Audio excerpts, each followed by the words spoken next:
As you are all aware, on April 22, 2025, Pakistani and Pakistan-trained terrorists belonging to the Lashkar-e-Taiba carried out a savage attack on Indian tourists at Pahalgam in Jammu and Kashmir in India. They murdered 26 people, including one national of Nepal, causing the largest number of civilian casualties in a terrorist attack in India since the 26 November 2008 attacks in Mumbai. The attack in Pahalgam was marked by extreme barbarity, with the victims mostly killed with headshots from close range and in front of their families. Family members were deliberately traumatized through the manner of the killing, accompanied by the exhortation that they should take back the message. The attack was clearly driven by the objective of undermining the normalcy returning to Jammu and Kashmir.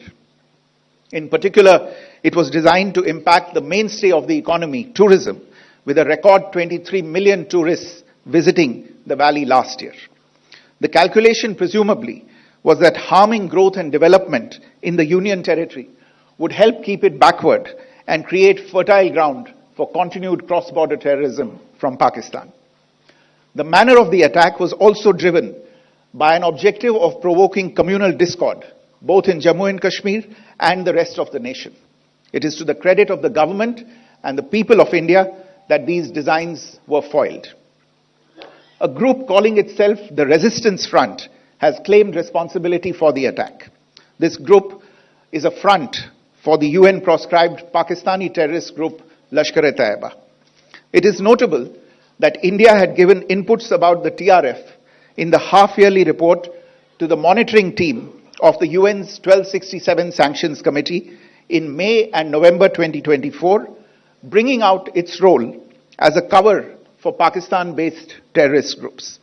Earlier too, in December 2023, India had informed the monitoring team about Lashkar and Jaish-e-Mohammed operating through small terror groups such as the TRF.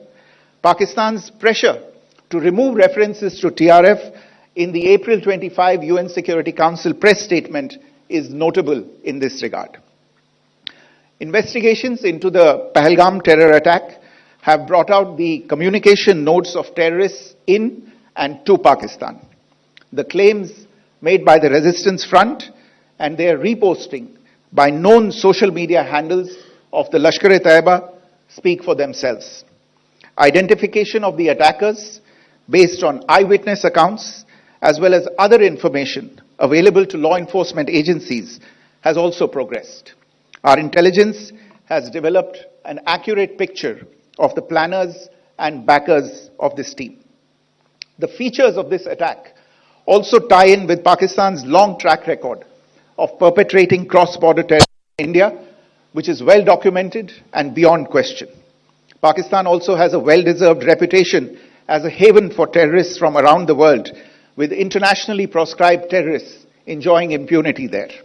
In addition, Pakistan has been known to willfully mislead the world and international forums, such as the Financial Action Task Force, on this issue. The Sajid Mir case, in which this terrorist was declared dead and then, in response to international pressure, brought back to life, found alive and arrested, is the most glaring example. The latest attack in Pahalgam has understandably generated deep anger in Jammu and Kashmir and in other parts of India. Following the attacks, the government of India naturally responded with a set of initial measures relating to our engagement with Pakistan. You're all aware of the decisions that were announced on the 23rd of April. However, it was deemed essential that the perpetrators and planners of the 22nd April attack be brought to justice. Despite a fortnight having passed since the attacks, there has been no demonstrable step from Pakistan to take action against the terrorist infrastructure on its territory or on territory under its control. Instead, all it has indulged in are denials and allegations. Our intelligence monitoring of Pakistan-based terrorist modules indicated that further attacks against India were impending. There was thus a compulsion both to deter and to preempt.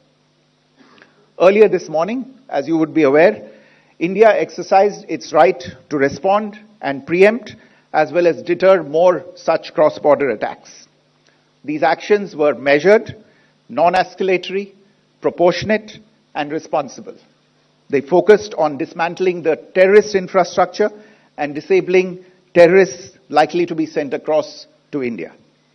You would also recall that the Security Council on 25th April 2025 had issued a press statement on the Pahalgam terror attack, underlining, and I quote, the need to hold perpetrators, organizers, financiers, and sponsors of this reprehensible act of terrorism accountable and bring them to justice, unquote. India's latest actions should be seen in this context.